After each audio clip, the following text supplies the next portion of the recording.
He wants to go up and down the court. What you're going to see off this play is just a little bit of ball pressure where you're going to have him work side to side. And the big thing to pay attention to is the shot clock, 23 seconds, okay? Because the majority of their points are scored in 12 seconds or less.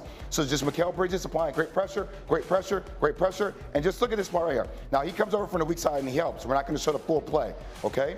But also, here's the thing to pay attention to, 17 seconds. You've made them use 7 seconds just to get the ball up the court, which kind of takes away from their efficiency, forcing them to be a half-court team. Next play, because they don't end up scoring on this play. Once again, soft the ball pressure. Look at it all. Mikal Bridges. 50 feet from the basket. 50 feet, just working them side to side, working them side to side, working them from side to side. Gets the ball in the hands. By the time Nembhard catches the ball, once again, look right here. 15 seconds here, okay? 15 seconds down here. Sorry, the thing was messing up. But still, forcing you to use 9 seconds off of the shot clock to get into your half court. Once again, making them a half court team, not fast paced. Don't score in that possession as well. Once again, great ball pressure, just working them side to side, working them side to side.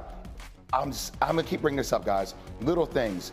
17 seconds, right? Just making use another 7 seconds to get the ball up the court. And that's the end of the tape. But Greeny, the biggest point here is that last night, points per possession, right? They were .74 points per possession in this game. Last game, 1.19. That's a drastic difference. Oh, yeah. Game 1 and game 2, over 1 point. When you force them to be a half-court team, they're not as effective. Well, I mean, the Pacers scored 130 points the other night. They scored 90-something last night. Right. That's obviously an enormous difference. The Knicks' level of defensive intensity was extraordinarily different. And by the way, speaking of intensity, let me mention that at ESPN Bet Sportsbook, the Pacers are now 3.5-point favorites in Game 6 tomorrow night in Indy. They're minus 375 favorites to win the series. The Knicks are at plus 290 to complete the comeback. So that doesn't all sound very good for New York. But Charles Barkley, after the game, had these thoughts and a warning in Game 6. The Pacers still in control, but I will say this. Say it. Say it. Boy, Say it. if they don't win Game 6, they're going to come back to New York. It is a must-win for the Pacers. Wow. Because if they come back here, they're going to get another ass kicking like they did tonight. It's fascinating. That's, I mean, no one knows Charles better than you do. That's an interesting perspective for him to have in a series and a postseason in general, where A, home court advantage doesn't ever feel like it really has meant almost anything. No. And B, this series, every game has been so unusual. But that's the beauty of playoff basketball. Right. It's back and forth. Somehow we've gotten too much observing this into perceiving that there ought to be some great consistency. There isn't. The push and pull of playoff basketball is up one day, down the other. You today, him tomorrow. That's what it is. So Charles has been in these series. I remember a series when Charles Barkley was in the finals. Michael Jordan had like back-to-back 50s, and yet Phoenix wound up coming back in that series and getting it to 3-2 and making the Bulls win a Game 6 in Phoenix. So even the great players, but only the great players, consistently deliver 4 or 5 great performances in one series. That doesn't happen. Yeah, that was the Bulls were up 3-1 in a 2-3-2. The Bulls had the 3 in the middle. And it won the first 2 in Phoenix. And the Suns won Game 5, and that was the famous "we saved your city" and all. So the point was the Suns won that game and got to go home for 2 more. The Pacers are the home court tomorrow night. Wendy, I've got 2 different perspectives working here this morning. I got Fortenbaugh telling me that was a predictable laying of an egg, go heavy on the Pacers tomorrow night. I got Charles telling me the Pacers better win tomorrow night or they're going to get blown out in Game 7. How do you see it? Well, remember that the Pacers are designed to outlast their opponents the deeper a series goes. So part of what the Pacers' strategy, not necessarily that they were wanting to give away Game 5, was exhaust the Knicks and then come back with more energy in Game 6. But I will say this, they have not been in this situation before. The Pacers have had a lot of playoff success the last 2 years, thriving as the underdog.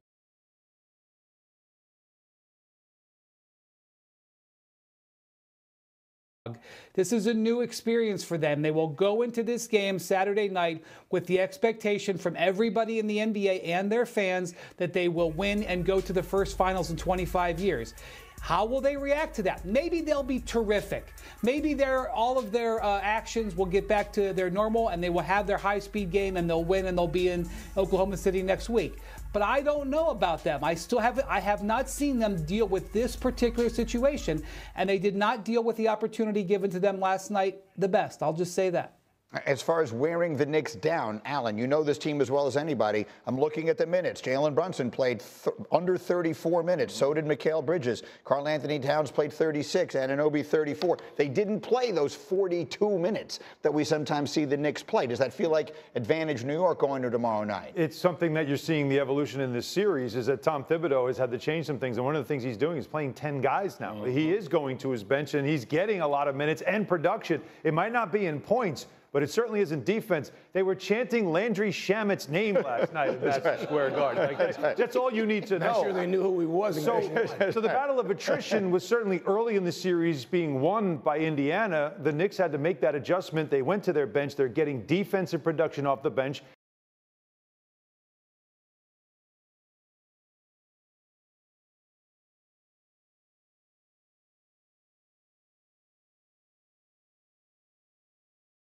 That's why they feel like this series doesn't look the same as it did in the first two games. Guys, I firmly believe in Jalen Brunson to show up in really big moments because he's proven that. I think this Game 6 really comes down to Karl Anthony Towns and who he is. If he's going to be the player that's going to be aggressive, they are effectively a better team when he's on the court.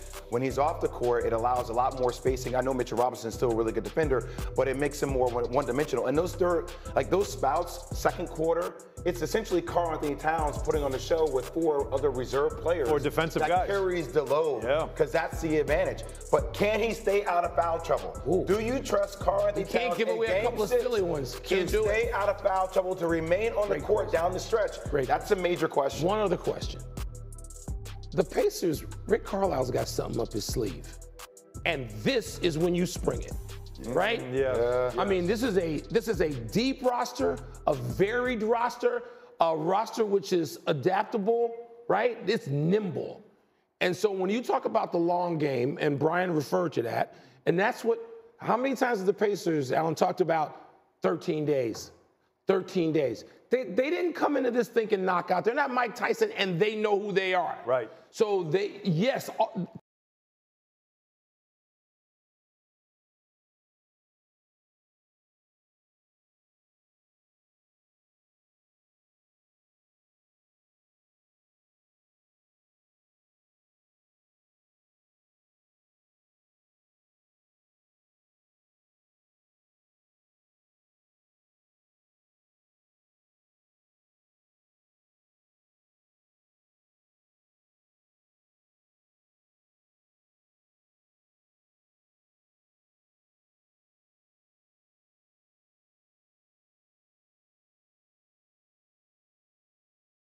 They got to help Halliburton. Because Halliburton plays better when he goes downhill and they have 4-on-3s.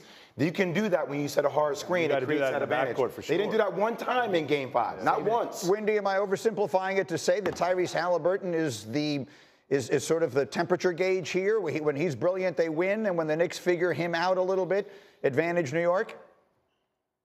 Yeah, I mean, one thing about Halliburton, he does lay eggs. I mean, this was his 13th game this season where he scored in single digits. He had a game in the last round against the Cavs where he had a 4-point game, actually. He's had a lower scoring game than this.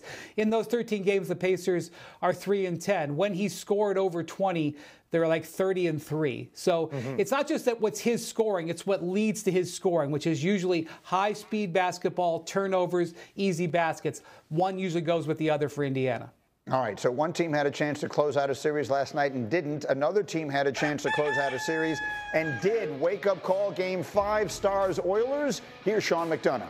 Oh, look out. It's McDavid. Hintz trying to